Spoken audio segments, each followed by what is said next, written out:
What a day. Huh, Isaac? What a day, huh? I don't want to talk about it. Isaac's just out here damaging property, showing zero remorse. Okay. Zero. Okay. Zero remorse is crazy.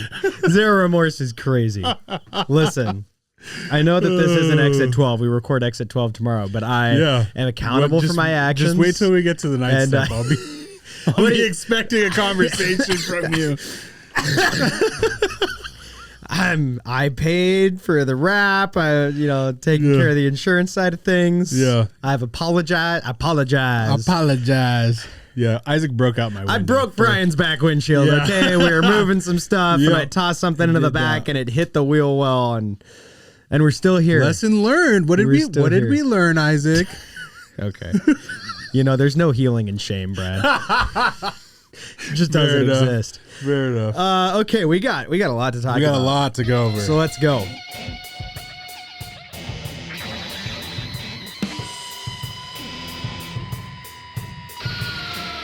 Yeah. Welcome to the house, episode 27. If you need homeless or at-risk youth services, behavioral health treatment as well, you can take it to my house, 300 North Willow Street in downtown Wausau. I said I was going to find something else for that, and I haven't found it yet. Yeah, we'll get there. Okay, we'll get there.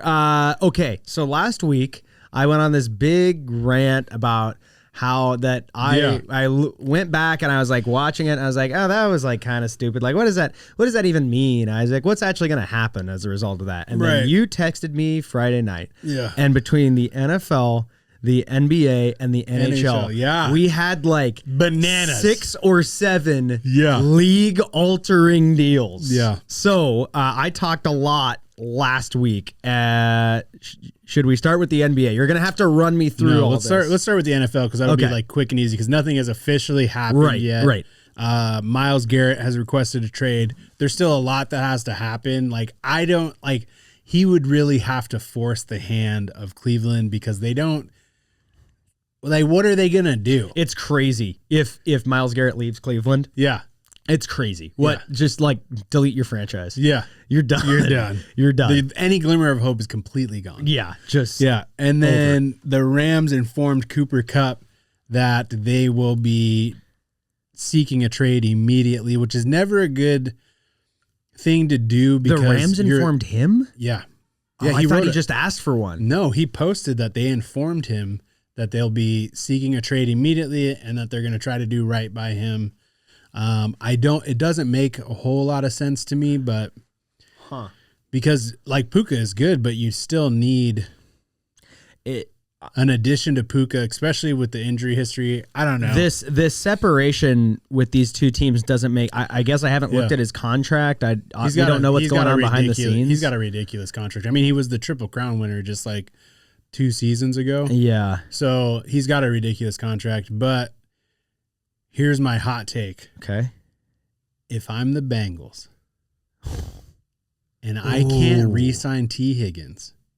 I mean, Cooper Kupp makes a ton of sense there. I don't only make an offer for Cooper Kupp. I go and make an offer for Myles Garrett. That's but hear me out. Here's the deal, I think the Bengals need Myles Garrett more than they need Cooper Kupp. They need defense. Exactly, but you've already seen what that offense looks like without T. Higgins on the field.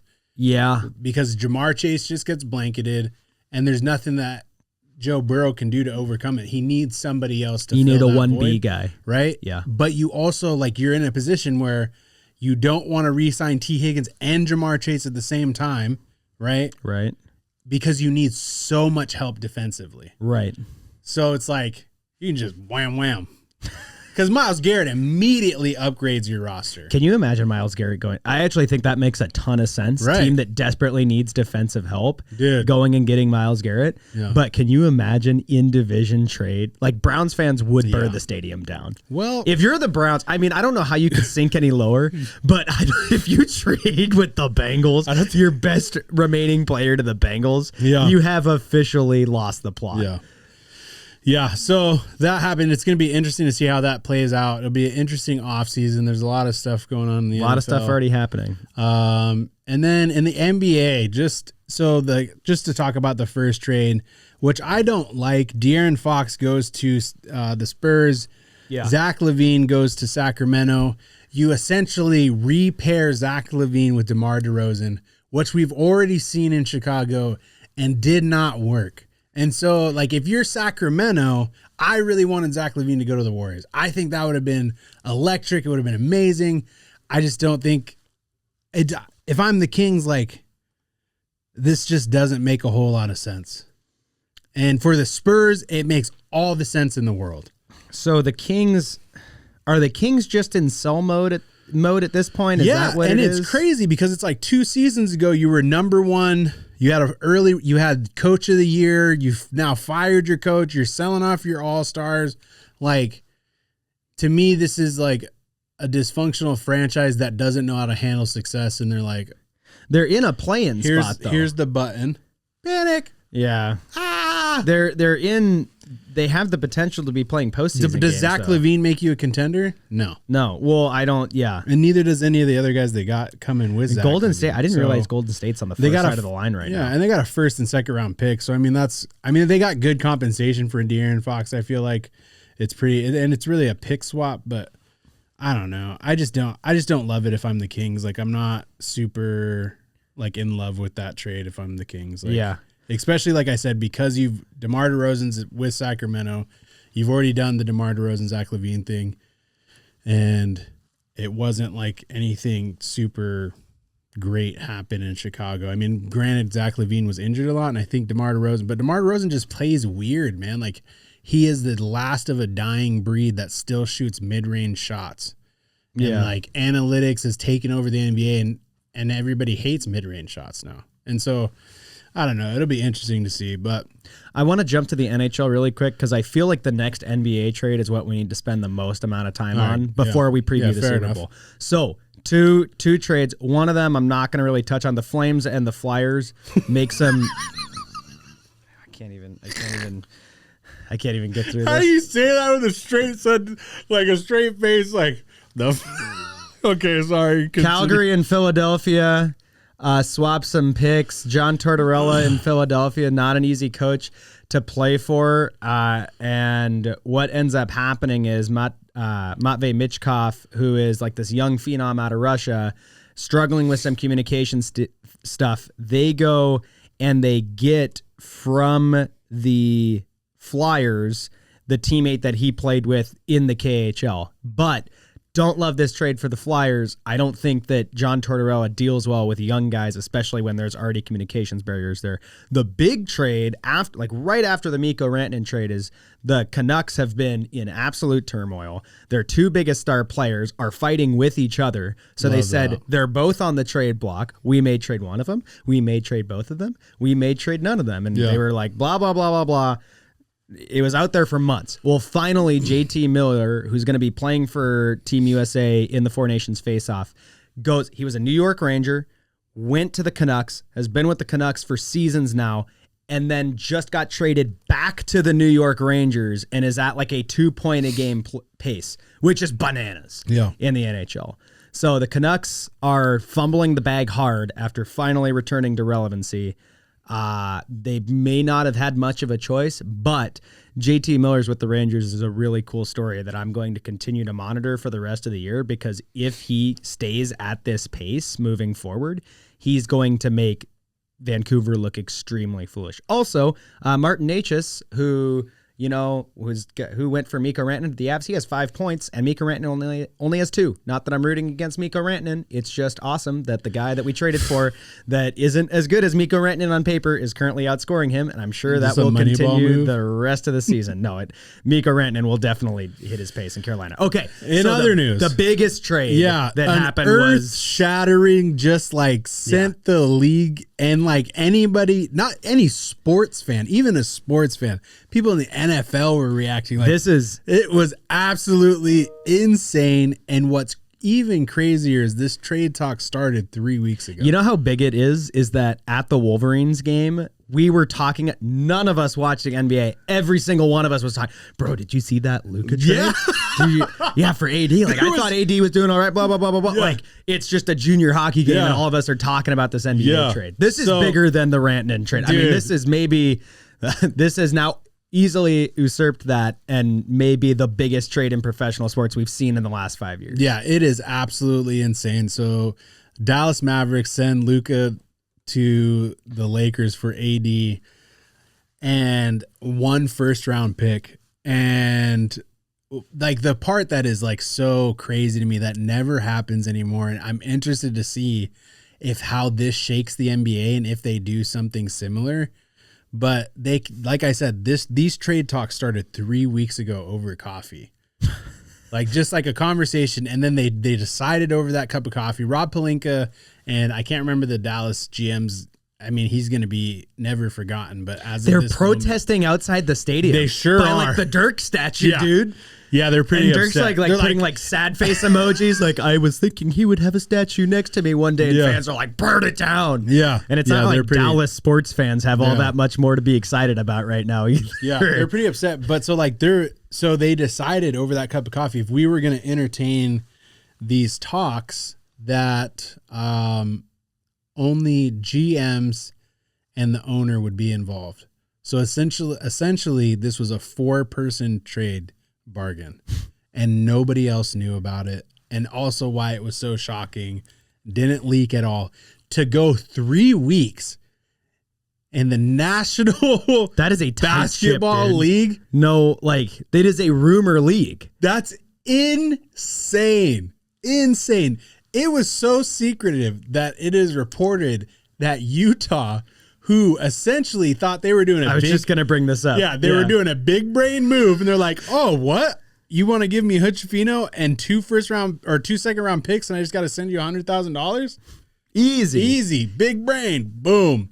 Had no idea until the deal was finalized. So that, again, hearkening back to the trade that's similar in the NHL with Rantanen, the Blackhawks did not know who they were retaining salary on till the trade went out. Yeah, dude. And that's crazy to me that in this day and age, I think the difference is that this is earth-shattering. Absolutely. And this is 2 teams that are currently sitting in playoff spots. Yeah, and so that's not that far away from each other. That's the other part. And Dallas just went to the finals last year.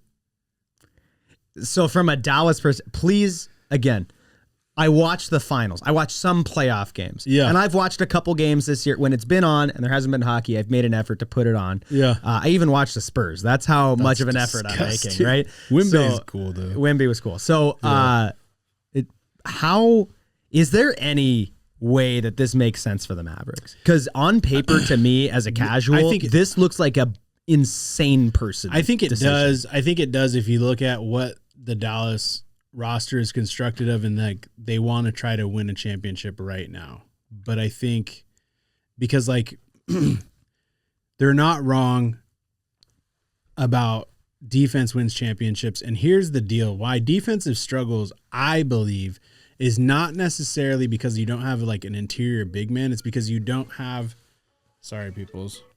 You don't have good perimeter play because everybody's playing on the perimeter, right? Right. You got to be able to shut guys down and stop threes. You do need, so if you don't have good perimeter play, you need guys that are going to be able to clog the paint. I mean, here's the deal though. Here's where I like really kick Dallas is like the Lakers had AD and he did his defensive thing and we still struggled. Yeah. Like super hard.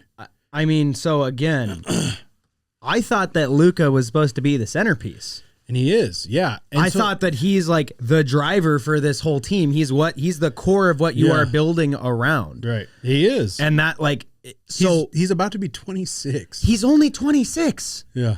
He's How not old even is 20. Anthony He's Davis? not even 26 yet. He's 25. He's my age. He's about to be 20. He turns 26 this year. That is really upsetting to me that he's my age, but I'm going to ignore that. Yeah. And Anthony Davis is about to be 32. He's 30. You can't build around Anthony Davis long term. No, they want to try. I know you want to try to win a championship now, but what are the if you look at who they got to go through, they're in 8th place. If you look at who they got to go through, they haven't been playing with Luka anyways, and it really looked bad. Like it's obviously had an effect. I'm looking at the scores right now. They're currently beating the Sixers. The Sixers suck though. Yeah. But they came out the day after and played the Cavaliers, and the Cavaliers dropped 50 on him in the first quarter. On pace for 200 points. You wouldn't have had Luka regardless, but that clearly had an effect on your team. So the only when I was asking again at the hockey game when we're talking about this, the guys that are a little more in the NBA know than I am. We're saying that it's two guys that both struggle with injuries, and so maybe the Mavericks are thinking that we're going to get more out of older Anthony Davis than because Anthony Davis has made some strides in his injury prevention, but he is still made of glass. He's if you watch any Laker game, Anthony Davis is on the floor at least like 5 to 7 times a game. Like, dude has ankles that just have no stability. Yeah. This is here for the Lakers, though. This is where I struggle with it as a Laker fan. But how? So, like, everybody's going to say that, right? You're getting Luka, right? But if you look at the Lakers historically, the Lakers, when they are dominant, have always had a dominant big man. And that goes all the way back to Wilt Chamberlain, right? That goes all the way back to Kareem Abdul-Jabbar.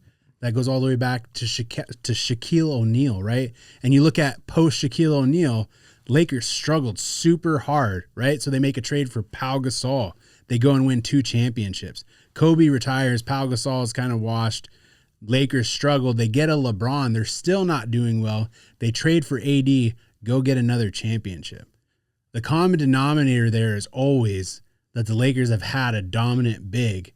And what you've essentially done with the Jazz is they already don't like you, and so it would have been hard to get them to trade you Walker Kessler. But now that you just fleece them, there's no possible way that they're going to give it to you unless you sell off all of your very good young assets with draft picks. And so so like that for me was the hesitation, and that was like the frustration was like, dude, like, do you consider the Lakers to be an actual contender this year? No.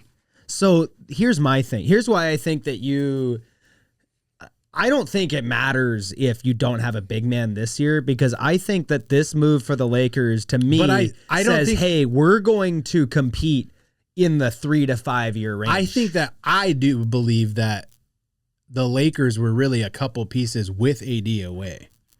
Really? Yeah. I mean, if you look at the 2020 championship and who they won with, man, like they won with Contavious Caldwell-Pope and Danny Green and like dudes that are like rotation players, right? But they played their role and they did what they needed to do. They played hard defense, all of the different things. And so like really like you needed to get Anthony Davis at the 5 because you were losing offensive stride with him because he was exerting so much energy, I believe, on defense and rebounding and all the things. You know, and I don't love Anthony Davis because I think Anthony Davis is lazy. I think he plays lazy. I think that he cries too much and that he doesn't get a call or something. And like they're running down the floor and he's sitting there like, let me just walk my big 7-foot freaking bleep down the court. And I'm like, dude, come on, man. You're getting paid millions of dollars. Like run, you know? But I don't know. It'll be interesting to see how it shakes out. A lot of people are saying that the Dallas traded Luka because he ballooned up to 270 pounds and that there's a lot of conditioning concerns and health concerns. I'm going to tell you right now, I watched the press conference. He did not look like no 270 to me. Yeah. So I don't know how much. Also, we're talking about people that are almost 7 foot. Like, what's the average weight for a basketball player? Like, I would say, around, because you want to be like, they got like 30 extra pounds of bones. Yeah, but you got to be quick, right? So like, you want to be around like that 2 to 230 range. 200 pounds? Unless you're 7 feet? Unless you're a center. Luke is not 7 feet. Luke is like 6'5". Yeah, okay. Still, it's still like at 6'5". Like, and did you see the clip of the VP after the Western Conference Finals? Luke is drinking a beer. And this is why there's like some people think that this is real, is because like Luka's drinking a beer and the VP comes and grabs the beer out of his hand and then walks away. And like Luka's like, fascinating. Like, what? What are you doing? Fascinating. Yeah. Like, don't drink that beer. What's wrong with you? Okay. Should we bring Roger in? Let's do it. Okay. Oh, jeez. Sorry. Okay. He's on his way. Okay. I would like us to pull the clip of me saying Chiefs get Oh my God. denied for the three-peat by the Eagles. Oh my God. 'Cause You probably it just could jinxed it. happen. I'm sick of you having takes. I'm tired of it, dude. Like, you need to stop. Let's see. The Lakers are going to win the NBA championship. The Avs trade has them on pace to win a Stanley Cup. Am I saying that? And they're not. I need to say the opposite of it. Say the opposite. I need to say the opposite of it. Yeah. Go Chiefs. I don't know. Okay, so we didn't talk about this last week, and then we. I got to be right next to Brian. Yeah. So we wanted to give Shannara, her week of time. mourning before sorry, we gave you a platform. At least your team is relevant, Shannara. Yeah. Well, with Pete Carroll, your team's going to be relevant again. I don't know about that. I Chip agree. Kelly. Agree with that completely. They just Roger. hired Chip Kelly It's crazy. for their offensive coordinator. Roger, how you feeling this week? Well, so Isaac and Brian, I think I've shared this story before where it was decades of futility because of course I picked the worst team in the league as my team, and so seeing them finally win is good. Do I have any concerns about the Super Bowl at all? No, because my life goal of them winning the Super Bowl that has already occurred. It happened right? 4 times. It already occurred. 3 times. Well, even when they went against the Buccaneers and got completely annihilated, it didn't bother me because year after year they would lose and not even lose in the playoffs. They wouldn't even get there. They would be 2-14. They're like the Oakland Raiders. Right. Well, or the Las the Vegas Raiders during that time were very successful. Yeah. But when I look at this game, and you guys maybe have already talked about it, on paper, the Eagles should absolutely dominate and win this game. It's funny because that's what I said about the Bills. Oh no, the Bills. I wouldn't say on paper. That's a stretch. Because you look at the history of the Super Bowl. Who wins those games? The team with the best defense. I believe the Eagles are number 1 rated, right? I believe so.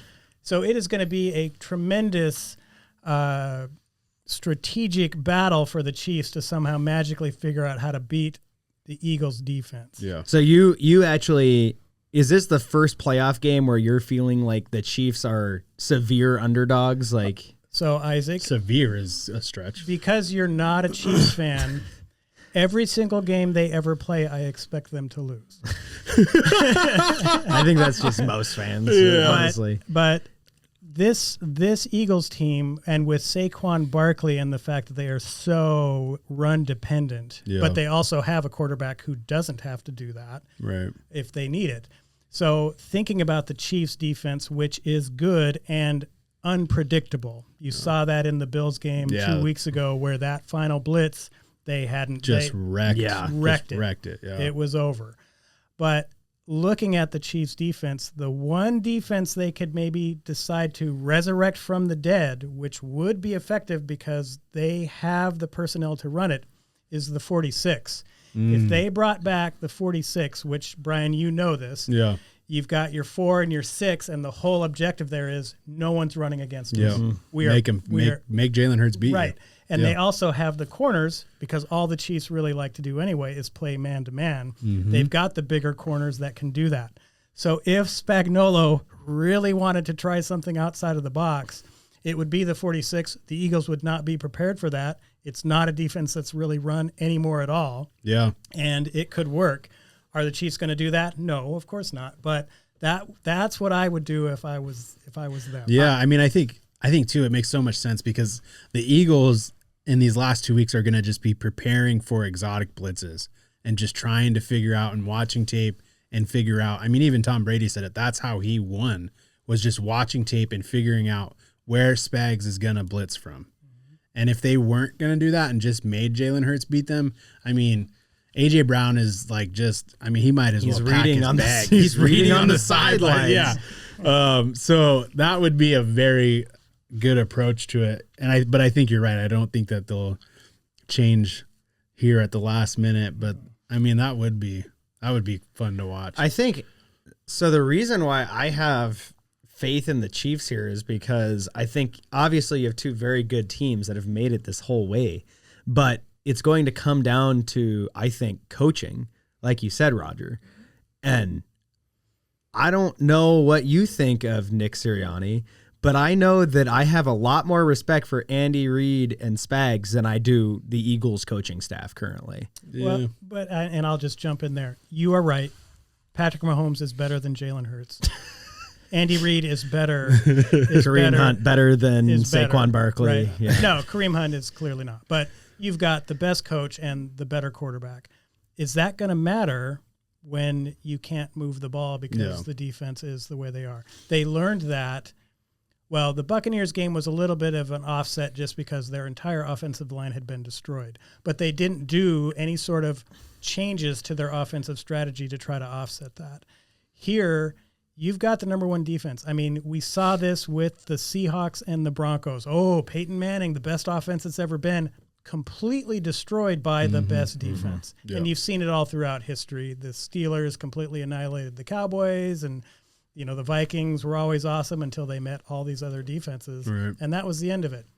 You'll know how this game is going to go in the first quarter. Yeah. And if the Chiefs can move the ball and score any points, you might have a game because the Chiefs have this magical power to somehow win games that maybe they shouldn't. Yeah. And if you get into that one-score game situation, look out. I don't believe the Eagles are going to let that happen, and I could see this game being 28-6 at halftime. Yeah. I think my biggest problem for me in thinking that the Eagles are going to win is that the Eagles score on like really explosive plays, right? And that is not what you want to do against Patrick Mahomes. What you want to do is you want to keep him off the field. You want an anaconda squeeze. Yeah. And I just don't think they're going to be able to do that. And I mean, I think you got some players that are there for the first time. You got some extra motivation because you did just lose to them in the Super Bowl a couple of years ago. But I just don't. What I believe is going to happen is it's going to come down to putting the ball in Patrick Mahomes one last time, and he's going to deliver like he has his entire career up to this point, right? Brian, if that happens, the Chiefs are absolutely going to win. Yeah. If the Chiefs win the Super Bowl, will you have to change teams and begin to root for an underdog? No, because one of the benefits of having been a lifelong Chiefs fan and starting when they were the worst team in the league is you relish these moments, right? And I know Brian's really down on like the Raiders, but I remember when the Raiders were good, Jim Plunkett, and it was like I don't right. And so the point is, and Pete Carroll is a good hire for however long he's going to be there. Yeah, he's going to get that team turned around and back on the right trajectory to where you will be back in competition for the Super Bowl and whatnot. And when that happens, you'll be experiencing the same thing that lifelong Chiefs fans like myself are experiencing right now, where it's a thing to cherish. And if people want to hate on the Chiefs, fine. I loved the Patriots when they were really good because it was a historical thing you're watching. Yeah. Tom Brady was great to watch, and even that Eagles Super Bowl against the Patriots, I kind of wanted Tom Brady to win, even though everyone else didn't. Right. And I think and that's for me what's so hard because if we get to see a three-peat, I would love it. I hate the Chiefs with like everything in me. But you want to watch history. Like that is historic. And you think about the amount of Super Bowls that Patrick Mahomes will win in such a short time. Like he could dethrone Brady, I believe, this year if he three-peats. Well, just the fact that he hasn't not been in the championship game. Right. His entire career. Yeah. That's insane. Crazy. That's insane. That's a conversation we'll be able to have better after Sunday. Yeah. So let's have it after Sunday. Even when we're rooting against each other, sports bring us together. We'll see you next week with the outcome of the Super Bowl. Go Chiefs. The house.